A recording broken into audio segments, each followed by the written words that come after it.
Terduga pelaku hater atau penghina Ayu Ting Ting dan putrinya, Bilqis Humairah Razak, yakni Kartika Damayanti atau KD, sudah meminta maaf secara terbuka di media sosial. KD mengirimkan permintaan maafnya kepada Ayu Ting Ting di media sosial. Ia menyadari perbuatannya salah dan tidak akan mengulanginya lagi. Ayu Ting Ting sudah mengetahui video permintaan maaf KD. Tapi, ia menilai ucapan maaf sangat mudah dilakukan oleh setiap orang. Wanita 29 tahun itu menegaskan dirinya siap menempuh jalur hukum dan melaporkan KD kepada pihak yang berwajib. Jika nanti KD dilaporkan ke polisi dan berhasil ditangkap, janda anak satu itu siap bertemu dengan terduga pelaku hater itu.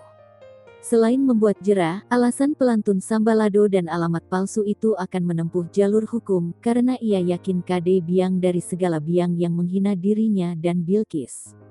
Oleh sebab itu, jalur hukum dianggap Ayu Ting Ting sebagai senjata agar tidak ada lagi KD selanjutnya yang akan muncul dan menghina dirinya bersama Bilqis Humairah Razak.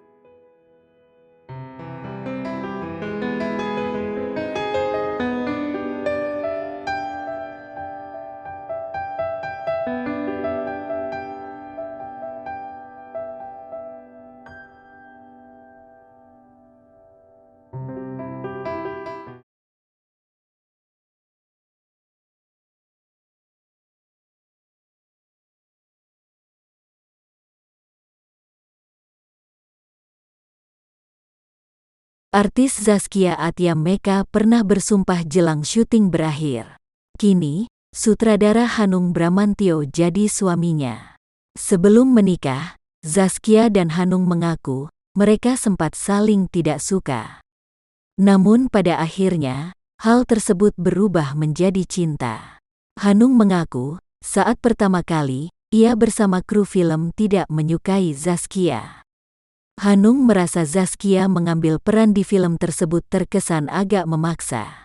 Di hari terakhir syuting, Zaskia ingin menyelesaikan suasana tidak nyaman tersebut. Ia pun lalu mengajak Hanung bicara.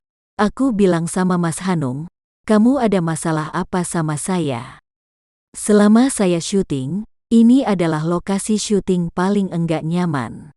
Kalian semua membuat suasana enggak enak, dan saya enggak tahu masalahnya apa," tutur Zaskia menjelaskan. Pertanyaan Zaskia yang berani membuat Hanung merasa hormat. Ia tak mengira bakal ditodong pertanyaan oleh orang yang waktu itu dibencinya.